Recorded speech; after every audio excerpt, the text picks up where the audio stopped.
বাংলার এক প্রান্তিক গ্রাম। দিনের শেষে রাত যখন ঘনিয়ে আসে তখন মানুষের মনে ভর করে এক অজানা ভয়। এই গ্রামে বহু পুরনো এক শ্মশান, যার নাম শুনলেই মানুষ কেঁপে ওঠে, কারণ সেখানে এক নারীর কান্না শোনা যায়, রত্নার কান্না।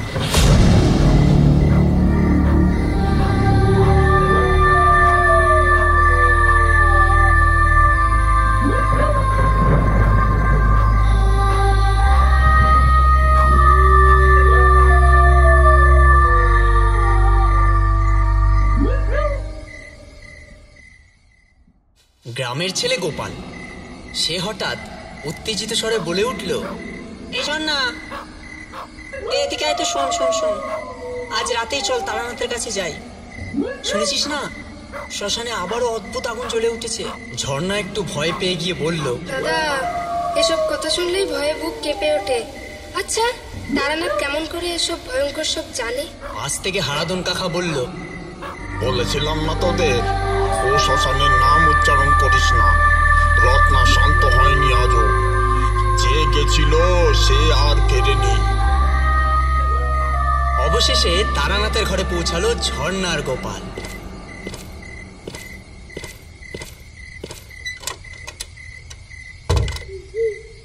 অন্ধকার ঘরে বসে আছেন ঠাকুরমশাই, চোখে দীপ্তি আর মুখে গভীরতা।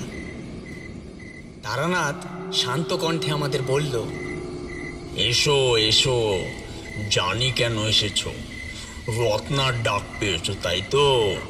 কথা থামিয়ে ঝর্ণা হঠাৎ করেই বলে উঠল, আপনাকে দেখলেই কেন জানি মনে হয় আপনি শুধু তান্ত্রিক নন, আরো অন্য কিছু। তারানাথ হাসতে হাসতে বলল, আমি মানুষই ঝর্ণা, তবে মানুষের অন্ধকারটাই বেশি দেখি। এরপরে ঠাকুরমশাই জিজ্ঞাসা করলেন, তা কি মতলবে এসছো বাপু, যদি একটু বলো। আর বলবেন না ঠাকুরমশাই, আমাদের ওই পুরনো শ্মশানের আগুনটা আবার দাউ দাউ করে জ্বলে উঠেছে। মনে হয় আবার রত্না জেগে উঠেছে। আপনি চলুন ঠাকুরমশাই, আপনি এই বিপদ থেকে উদ্ধার করতে পারবেন আমাদের, চলুন। বুঝেছি বুঝেছি, ঠিক আছে, একটু দাঁড়াও, আমি চারিমাকে একটু বলে আসি। ঠাকুরমশাই ভেতর বাড়ির দিকে চলে গেলেন। ততক্ষণে গোপাল আর রত্না কথাবার্তা বলছে। এই ঠাকুরমশাই পারবেন ওই রত্নাকে চিরতরের জন্য মুছে ফেলতে। হঠাৎ ঠাকুরমশাই আবার ভেতর বাড়ির থেকে বেরিয়ে এলো, দিয়ে বলল, চলো চলো দেখি তোমাদের রত্না কোথায় আছে।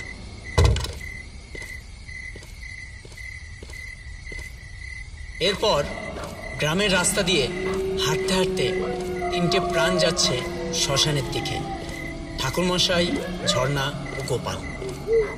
আমবাগান পেরিয়ে, বড় খালের মাঠ পেরিয়ে, ধানের জমি পেরিয়ে তারা অবশেষে পৌঁছালো শ্মশানের কাছে।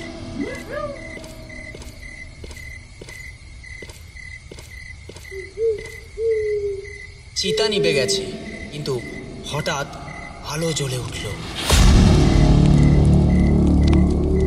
আর দূর থেকে একটা নারী কণ্ঠের আওয়াজ ভেসে আসছে, এসো এসো এসো।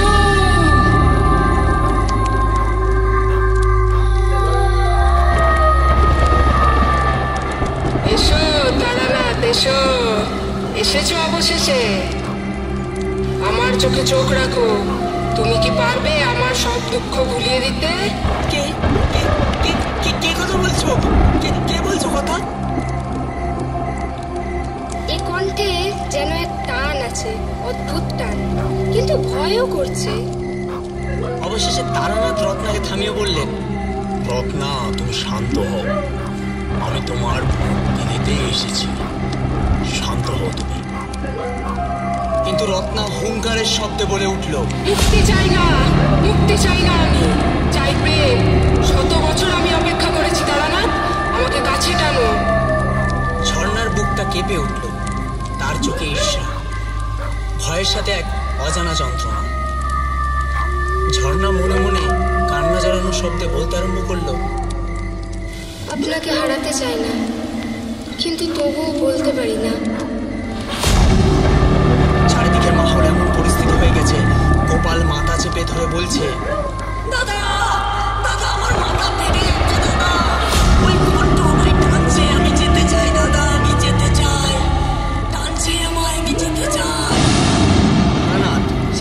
জলের রাতে শ্মশানের মাঝখানে দাঁড়িয়ে মন্ত্রপাঠ শুরু করেছে।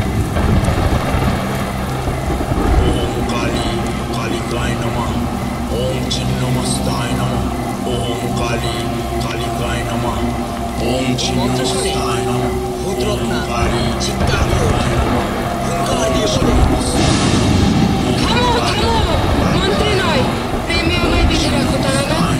আমি শুধু তোমার। বন্ধ করো, বন্ধ করো এই মন্ত্র।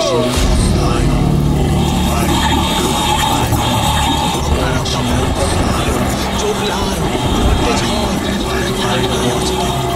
স্বর্ণা কান্নায় ভেঙে পড়ল। দাদা, আমি চাই না তুমি হারিয়ে যাও। আমি তোমাকে।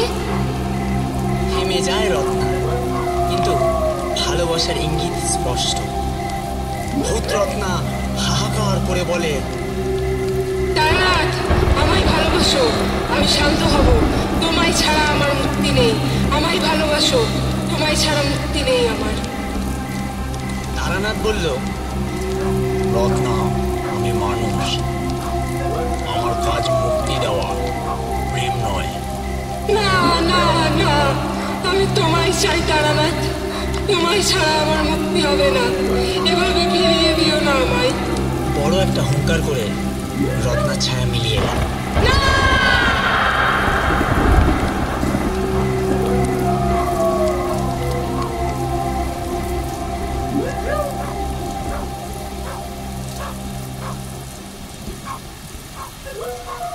শ্মশান আবারও অন্ধকার, তবে শেষ মুহূর্তে কানে ভেসে এলো মৃদু এক ফিসফিস। এসো এসো এসো।